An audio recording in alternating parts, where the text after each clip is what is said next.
Hello and welcome to the Sunday Guardian show by Joyeeta Basu. I want to discuss the situation in Bangladesh, especially what is the future like for Bangladesh and what is the future of India-Bangladesh relations now that Sheikh Hasina is gone. Now, as we know, now there is an interim government in Dhaka headed by the man who was selected by the US, Dr. Muhammad Yunus. I know he is a Nobel laureate, but he also has very influential friends in the US, Washington DC in particular, because he is a donor to the Clinton Foundation. He is a friend of Bill and Hillary Clinton as well as of Barack Obama. Now, it is said that it was because of Bill Clinton's lobbying that he got the Nobel Peace Prize in 2006. Now, there have been many charges against him, charges that have been flung at him by the Hasina government, saying that through his Grameen Bank, he was robbing the poor of Bangladesh to feed his rich friends in the US. Now, of course, he denies such charges. In fact, the US was lobbying with Sheikh Hasina to drop the charges of corruption against him. Anyway, that's a long story. The bottom line is that he is a great friend of the US, and perhaps that is why this unelected man taking charge of an interim government in Dhaka is being celebrated as a victory for democracy. But then, that is how the US is. Now, let Yunus be the savior of Bangladesh, no problems. But maybe he can also look beyond his nose to see what is happening with the minorities of Bangladesh. Now, they are still being attacked. Maybe not in Dhaka, but definitely in the interiors. But guess what? This 83-year-old man did as soon as he took charge. He got the graft cases lodged against him by Sheikh Hasina dropped. Now, of course, he has been issuing anodyne statements about communal harmony, but they have not been that effective. It's just that after the initial shock of being attacked, the Hindu community has organized themselves and have started pouring out on the streets seeking safety, security and justice for themselves. In fact, similar thing has been done by the Awami League members of Sheikh Hasina's party.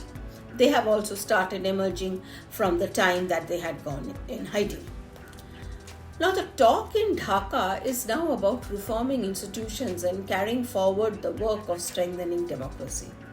Although we are still trying to understand in which part of Dhaka or Bangladesh that democracy is hiding. You see, the popular uprising that ousted Hasina from power, with generous help from the military, was actually the mobilization of a radical mob. Now, a mob rule cannot be the substitute of people's will.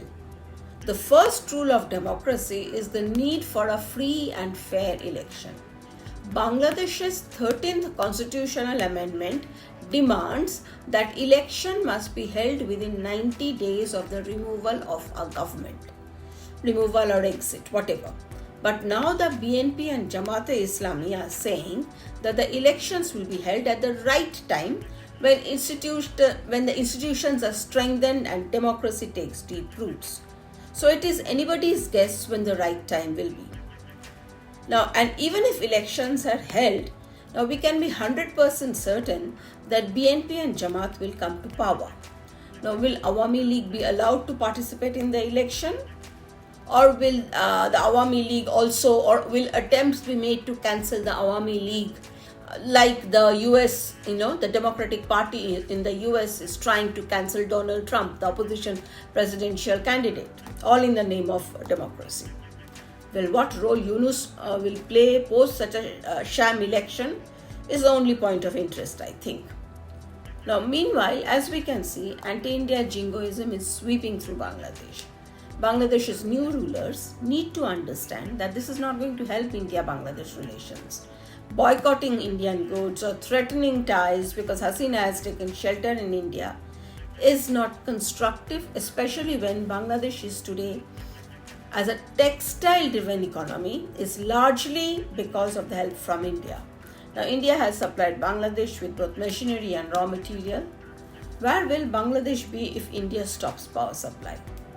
India has helped set up the 1320 megawatt Maitri super thermal power project in Bangladesh. India supplies 1160 megawatt power from Tripura and West Bengal. In fact, the power sector is already in trouble in Bangladesh because Bangladesh has been facing economic downturn because of COVID and the Russia-Ukraine war, as a result of which it has been failing to make payments to India. You see, lest we forget, Bangladesh economy is essentially a one-trick pony with nothing much to show beyond its textile and apparel industry. Now, while India's trade with Bangladesh is bound to take a hit in this climate of turmoil and fear, India is too big to get destabilized because of Bangladesh. Now, it is Bangladesh's economy that will likely tank if mobs keep ruling the streets and the hatred towards India gets aggravated. I mean, there will be riots if we stop the export of onions to that country. So, by saying India out may earn some brownie points from the streets for Bangladesh's new rulers, but if India really goes out, Bangladesh economy may be on the verge of collapse. But India faces a problem, that of terrorism. Now that these parties that are hand in glove with Pak's ISI are back in power.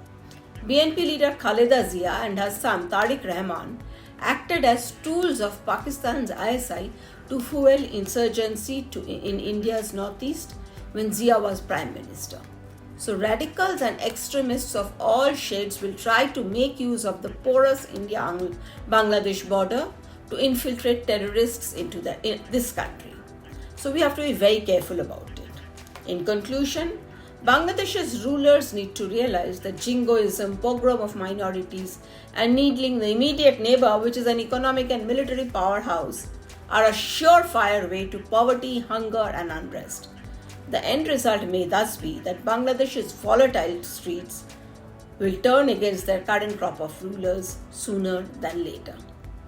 Thank you for watching. Until the next time.